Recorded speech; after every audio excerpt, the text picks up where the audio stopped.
My God, why can't I get this line out? Blah, blah, blah, blah.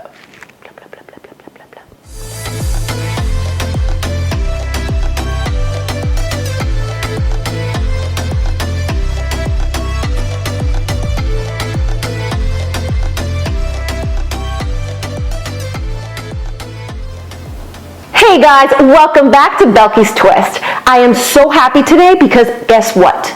I am making for you Pollo Guisado. Sounds so sexy, Pollo Guisado.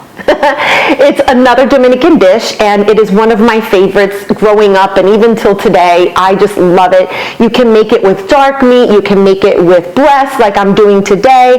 It's really a wonderful, wonderful dish. So another thing is look out for in a week or two, I'm gonna make the same dish, basically it's the same base, but at the end you would add tomato sauce and make it more stewy versus a pan fry, and that also makes it really good. So I'm gonna shoot this overhead so you can see just how 1, 2, 3 easy it is to make, and I'm telling you, you're gonna want to make it all of the time. Let's get this started.